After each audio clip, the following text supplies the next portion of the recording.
안녕하세요. 부산정아TV 김정아입니다. 오늘도 재밌는 책 읽어볼까요? 구독과 좋아요 눌러주세요. 안녕하세요. 네 가지 중에서 읽고 싶은 거 한 가지씩 골라가지고 가위바위보에서 결정할 거예요. 가위바위보. 가위바위보. 오늘 마음에 새기면 빛이 되는 이야기 탈무드에 대해서 이야기를 나눠볼게요. 탈무드는 5000년 동안 전해 내려온 이야기예요. 유대민족의 역사는 고난의 연속이었어요. 그러나 유대인은 숱한 고난과 역경 속에서도 자신들의 역사와 전통을 지킬 수 있었어요. 바로 탈무드가 있었기 때문이지요. 탈무드가 어떤 책인지 아는 사람 손 들어보세요. 저요. 이야기를 모아놓은 책. 탈무드는 기원전 500년 전부터 기원 후 500년까지 유대인들 사이에 전해 내려오던 이야기를 2000명의 학자들이 10년에 걸쳐 연구해서 펴낸 책이에요. 위대한 연구, 위대한 학문이라는 뜻을 지닌 탈무드는 총 20권에 달하며 12,000쪽이라는 엄청난 분량의 단어의 수만도 무려 250만 개가 넘어요. 탈무드에는 성경 이야기, 유대인의 역사와 문화, 과학, 법, 생명 구번과 지혜 등이 담겨 있어요. 자, 지금 누가 나오냐면 솔로몬 왕, 다윗 왕, 알렉산더 대왕, 아키바, 요하난, 힐렐, 그다음에 형, 큰형, 둘째, 막내, 동생, 그리고 노예, 여우, 사자, 황새. 이거 보면 한 가지 이야기가 아니고 여러 가지 이야기라는 걸 알 수 있어요. 유대인들은 탈무드를 가르치는 랍비를 존경하죠. 유대교의 율법학자를 이르는 랍비는 나의 선생님이라는 뜻으로 우리나라 뭐예요? 율법이라고 하는 건 종교적, 사회적, 도덕적 생활과 행동에 관해 신의 이름으로 규정한 모범이라고 해요. 그래요? 법 같은 거겠죠. 탈무드는 랍비들이 경험한 일을 제자들에게 가르쳐주는 형식으로 쓰여져 있어요. 랍비 아키바. 랍비 아키바는 탈무드에 등장하는 랍비 가운데 가장 존경받는 인물이며 유대민족의 영웅이다. 가난한 집안에서 태어난 아키바는 젊은 시절 부잣집에서 양치기로 일한 적이 있다. 그때 주인집 딸과 사랑에 빠져 결혼을 약속했지만 주인은 허락해주지 않았다. 주인의 반대에도 불구하고 딸과 결혼을 한 아키바는 결국 쫓겨나고 말았다. 남의 집에서 양치기로 일해야 할 만큼 가난했던 아키바는 학교 문턱에도 가보지 못해 글을 깨치지 못했다. 하루는 아키바 아내가 다소곳이 말했다. 저는 당신이 공부를 해서 지식을 쌓는 것이 소원이에요. 당신은 이토록 야목한 고통 속에서도 기도를 할 수 있는 것. 아카비는 답답한 목소리로 대답했다. 죽음을 눈앞에 두고도 하나님을 위해 기도할 수 있고 진실의 하나님을 사랑하고 있다는 사실을 깨닫게 돼 기쁠 뿐이다. 아카비는 조용히 말해 마치고 만디 숨을 거두었다. 랍비 요한한 70년 유럽의 유대민족이 역사상 최대의 위기에 처했던 사기였다. 로마군은 유대 성적을 모조리 파괴했고 유대민족의 시를 밀리기 위해 눈에 불을 켜었다. 당신 유대인 로마군과 끝까지 싸워야 한다고 주장하는 매파와 맞서고 있었다. 랍비 요한은 비둘기 파였다. 반대파인 매파에서는 요한은 이것을 조적을 감시했다. 요한한 길이 무엇일까를 곰돌이 생각하던 끝에 로마군 사령관과 협상해야겠다고 마음먹었다. 로마의 지배를 받고 있던 당시의 유대인들은 에루살렘 성 안에 모두 갇혀 있어 바깥 출입이 자유롭지 못했다. 요한한 게을리였다. 큰 병에 걸려 죽은 날이 멀지 않았다. 는 소문을 퍼뜨릴 것이다. 정상적인 지도자인 람비가 병에 걸렸다고 하자 많은 사람이 병문안하기 위해 몰려들었다. 얼마 지나지 않아 나는 살아갈 가망이 없다는 소문이 나돌기 시작했다. 며칠 뒤에 끝내 죽었다는 소문이 퍼졌다. 제자들은 요한안의 관 속에 숨긴 뒤 성 밖의 묘지에 매장할 수 있도록 허가를 요청했다. 예루살렘 성 안에는 묘지가 없었기 때문이다. 그러나 반대파인 몇 파에서는 요한안이 죽었다는 것을 믿을 수 없다며 칼로 찍어 죽으면 잔인하겠다고 했다. 그건 돌아가신 분이 욕되게 하는 짓입니다. 절대 안 됩니다. 비둘기파 사람들은 펄쩍 뛰며 발발했다. 이윽고 요한안의 제자들은 관을 들고 로마군의 전설을 향해 갔다. 전선에 당도하자 로마 병사들은 관을 칼로 찔러 보아 요한안이 진짜 죽었는지 확인하겠다고 했다. 만일 로마 황제가 죽었다면 자신들 그때도 칼로 관을 찌를 것이요. 그리고 우리의 한 사람도 무기를 지니지 않았어. 유대인들의 목소리를 높여 항의했다. 마침내 관으로 로마 병사들의 전설을 통과해 로마군 사령관이 있는 곳에 도착할 수 있었다. 관에서 나온 요한안은 로마군 사령관에게 명단을 요청했다. 명단이 이루어져 사령관과 마주 앉은 요한안이 정중하게 말했다. 나는 당신에게 로마 황제에게 바치는 것과 똑같은 경을 바칩니다. 그러자 사령관은 황제를 못하겠다며 목소리를 높였다. 요한안은 침착하게 말을 이었다. 아닙니다. 당신은 설렘없이 다음번 로마의 황제가 되실 겁니다. 그 말이 싫은지 아는지 사령관은 표정이 부드러워졌다. 죽음을 무릅쓰고 날이 찾아온 목적이 말해보시오. 제 바람은 오직 한 가지뿐입니다. 10명가량의 람비가 들어갈 수 있는 학교 하나만 지어주시오. 그리고 그 학교만은 제발 파괴하지 말아주십시오. 나는 정이 별로 대낮이 있다고 생각하는 사령관은 선뜻 약속해 주었다. 그 뒤 로마 황제가 죽자 요한안은 예언대로 그 사령관이 황제의 자리에 앉았다. 그는 학교 하나만은 절대로 파괴하지 말라는 명령을 내렸다. 얼마 지나지 않아 예루살렘은 로마군에게 실패하고 많은 유대인이 희생되었지만 학교 하나만은 무세했다. 그때 남은 학교가 유대인이 지식과 전통 신학 등 휴대의 열을 지켜나갔다. 유대인들의 생활 규범 또한 모두 그 학교가 앞장서 이끌어 나갔다. 규범이란 인간이 행동하거나 판단할 때에 마땅히 따르고 지켜야 할 가치 판단의 기준. 안다오너나 가족이 함께 나들이 나온 소녀가 있었다. 주변 경치에 낯이 나간 소녀는 밝힌 안대를 걷다 그만 그 일을 했다. 가족을 찾아 헤매다 우물간 맹세하는 사이가 됐다. 그 일이 있은 얼마 뒤 청년은 멀기를 떠나야만 했다. 떠나기 전날 청년은 소녀와 만났다. 그들은 눈물을 흘리며 서로 사랑의 성실히 지킬 거라고 약속했고 청년이 돌아오는 대로 곧 결혼하자고 굳게 약속했다. 두 사람은 사랑의 집주를 약혼하기로 했다. 청년은 맹세의 약속이나 목표를 꼭 실천하겠다고 다짐하 누군가가 두 사람이 약혼의 증인이 되었으면 했다. 그때 족제비 한 마리가 나타났다가 숲속으로 쪼르르 사라졌다. 지금 지나간 저 족제비와 이 우물이 증인이에요. 소녀가 말했다. 두 사람은 그렇게 행해졌다. 그로부터 몇 년의 세안이 흘렀다. 소녀는 내가 철석까지 믿고 청년을 기다렸다. 그러나 이미 다른 여자와 결혼한 청년은 소녀의 약속을 까맣게 잊은 채 아이를 낳고 행복하게 살았다. 그러던 어느 날이었다. 청년이 아이같이 풀밭에서 논다. 그만 잠이 들었는데 족제비가 나타나 아이의 목을 물어 죽였다. 몇 년이 흘러 그들 사이에는 또 아이가 태어나 옛날처럼 행복한 나라가 그랬다. 근데 어느 날 걸어다닐 수 있을 만큼 자란 아이가 우물의 빛이 하늘의 구름을 들어보다가 빠져 죽고 말았다. 청년은 그제야 소녀와 한 약속이 생각났다. 두 사람이 약혼의 증인의 족제비가 우물이었다는 사실도 또 하나였다. 그는 아내에게 그대의 이야기를 하고는 헤어지기로 했다. 청년 약속한 소녀가 사는 마을로 돌아왔다. 소녀는 그때까지 약속을 지키며 그를 기다리고 있었다. 두 사람은 결혼하여 행복하게 살았다. 솔로몬 왕과 여왕 개미. 솔로몬 왕은 하느님으로부터 굉장한 선물을 받았다. 그것은 왕이 있다. 모두 숨어. 솔로몬 왕은 땅으로 내려와 여왕 개미에게 물었다. 왜 나를 피해 숨으라고 했느냐. 스스로 위대하다고 생각하는 사람만큼 위험한 사람이 없기 때문에 숨으라고 한 것입니다. 세차가 벌레 주제에 내가 위대하다는 걸 보여주마. 넌 너무 작아서 나처럼 하늘 높이 날 수 없을 것이다.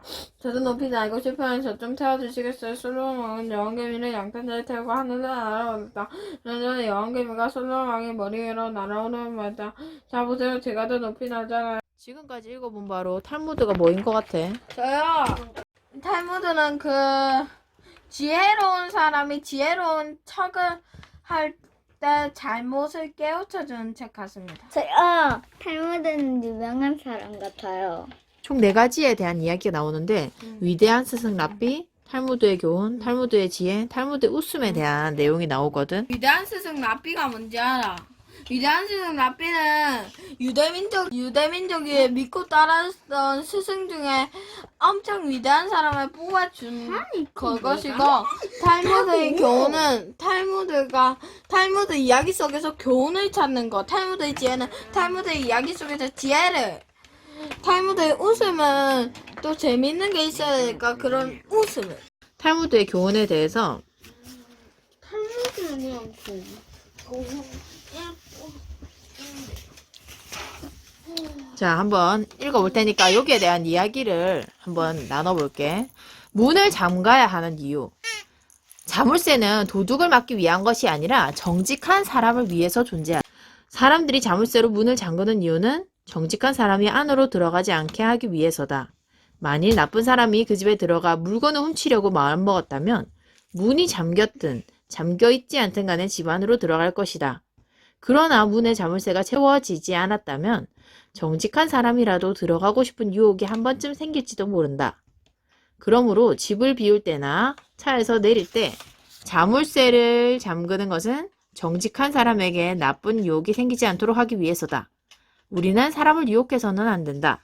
그러기 위해서는 문을 꼭 잠글 것. 자물쇠는 그 나쁜 사람들이 그거 잠겨있든 안 잠겨있든 안으로 들어가는 득한 사람을 유혹하지 않기 위해서는 꼭 자물쇠를 잠그라네. 만약에 그 어떤 친구 집에 놀러를 갔어. 테이블에 한 돈이 한 몇만 원이 놓여져 있었고 맛있는 음식이 놓여져 있었어. 친구가 잠깐만 요 앞에 슈퍼에 갔다 온다고 하고 갔다 오는데 내 앞에는 맛있는 음식과 돈이 놓여져 있단 말이야. 그러면 어떤 마음이 생길까? 당연히 돈도 다 갖고 싶고 맛있는 것도 당연히 둘 혼자 다 다 갖고 먹고 싶지. 음식은 맛있고 돈은 맛있는 걸 몽땅 다 살 수 있고 돈은 귀한 거고 음식은 맛있는 거고. 그럼 친구가 돌아왔을 때 음식이 없으면 그 친구는 무슨 생각을 할까? 배가 고팠는데 음식을 못 먹어서 속상한. 음식을 먹으면서 자신도 먹은 것 같아서 행복한 생각? 집에 있는 음식이면 일단 친구 거잖아. 어? 그러면 허락을 받던지 해야 되는데 그러지 않고 그냥 혼자 들고 갔다는 건 일단은 친구에게 조금 실망하는 마음이 들 것 같아. 엄마가 와서 거기 돈이 있었는데 돈이 없어진 걸 알면 누구를 의심할까? 친구. 자기 집 아이를 의심하겠지. 근데 자기가 아니라 사면은 지금 나 아니라고! 이렇게 눈앞에 뭔가가 있으면 누군가 보지 않는다고 생각을 하면 솔직하게 하기가 쉽지 않단 말이야. 그래서 그런 것이 필요로 하다. 그런데 우리 탈무드에는 우리가 아는 내용의 이야기가 좀 많이 나와. 이 얘기는 너희들도 다 아는 내용일 거야. 한번 들어봐봐. 이스라엘의 어느 마을에 의좋은 형제가 살았다. 형은 결혼해 아내와 자식까지 두었으나 동생은 아직 결혼하지 않아 혼자 살았다. 두 형제 모두 아주 부지런한 농부였다. 여름 내내 땀 흘려 일한 덕분에 들에는 곡식이 누렇게 익었고 과수원에는 탐스러운 과일이 주렁주렁 매달렸다. 과일이 되자 형제는 걷어들인 곡식을 공평하게 나누어 각자의 곳간에 잘 보관해 놓았다. 밤이 되어 잠자리에 누운 동생은 생각에 잠겼다. 형님은 딸린 식구가 많아 식량이 많이 필요할 터인데 추수한 곡식을 똑같이 나눠드리는 건 옳지 않은 일이 같다. 내 몫을 형님께 더 드려야겠어. 이거! 알겠지? 이전 형제. 뭐야? 자리에서 벌떡 일어난 동생은 자기 곳간의 곡식을 형님 곳간으로 옮겨 놓았다. 이만하면 형님네 살림에 도움이 되겠지? 동생은 흐뭇한 미소를 지으며 집으로 돌아왔다. 한편 형은 형대로 장을 이루지 못하고 뒤척였다. 아무래도 추수한 곡식을 동생과 똑같이 나누는 게 아니었어. 동생은 앞으로 결혼도 해야 하는데 돈도 많이 필요할 거야. 슬그머니 자리에서 일어난 형은 자기 곳간에 쌓인 곡식을 동생의 곳간으로 나르기 시작했다. 이제 됐어. 동생이 결혼해 새 살림 차릴 때 보탬이 되겠지? 집으로 돌아온 형은 마음 편히 잠자리에 들었다. 날이 밝자 형제는 각자 자기 곳간으로 가보았다. 고참 정말 이상하네. 어젯밤에 분명히 동생 곳간에 곡식을 크게 옮겨 놓았던데 이상한 걸 왜 곡식이 조금 더 줄어들지 않았지? 너무 적게 갖다 놓았나? 웬일인지 곳간의 곡식은 조금 더 줄어들지 않고 그대로 남아있었다. 이런 일은 다음 날에도 또 그 다음 날에도 계속되었다. 형제들이 서로 갖다 놓았기 때문이야. 웬일인지 곳간의 곡식은 조금 더 줄어들지 않고 그대로 남아있었다. 이런 일은 다음 날에도 그 다음 날 밤에도 계속되었다. 사흘째 되는 밤이었다. 두 형제는 전날 밤과 같이 자기 몫을 떼어 상대방의 곳간으로 나르다가 중간에서 서로 마주쳤다. 내 말 맞지? 맞아. 나도 맞지? 맞아. 두 사람은 등에 무거운 곡식 자루를 짊어지고 있었다.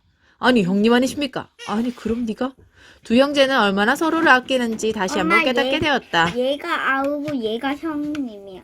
뜨거운 형제를 느낀 두 사람은 불은 켜안고 울었다. 두 형제가 울었던 곳은 예루살렘의 가장 고귀한 장소로 지금까지도 알려지고 있다. 이 이야기가 바로 탈무드에 나왔던 이야기였네. 훌륭한 전통을 가진 유대인이기 때문이라고만 대답하시오. 반드시 아들을 데리고 가시오. 어머니의 정직한 행동이 아들에게 큰 가르침이 될 것입니다. 아까 앞에서 또 똑같은 것처럼 랍비가 당나귀만을 샀는데 당나귀에게서 다이아몬드가 나왔지. 그래서 그 당나귀와 다이아몬드를 보통 사람은 그냥 가질 수가 있잖아. 네. 그런데 이 다이아몬드를 산 것이 아니라서 다시 주인에게 돌려주었단 말이야. 그게 이 유대인들의 전통이라고 이야기를 했어. 야, 그게 배려심이야. 하나님이 맡긴 모습. 랍비 메이어가 안식일에 예배당에서 설교를 하고 있을 때였다. 집에서 놀던 그의 아이가 사고로 죽고 말았다.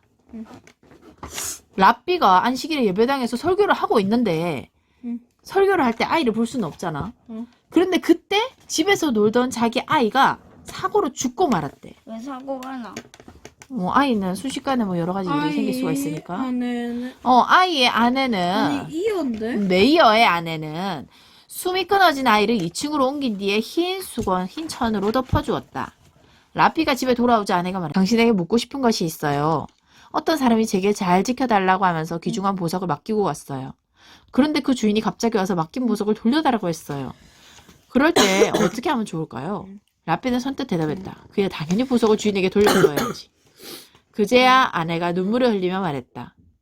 실은 조금 전에 하느님께서 우리에게 맡기셨던 귀중한 보석을 가지고 하늘로 올라가셨어요. 이 귀중한 보석이 뭐였지? 아이. 한 나치스 장교가 함께 차를 타고 가는 유대인 앞에 나치스 신문을 펼쳐놓고 웃대고 있었다. 나치랑 유대인은 무슨 관계냐면 난 알아. 나치는 히틀러가 유대인은 그거 히틀러가 죽이라.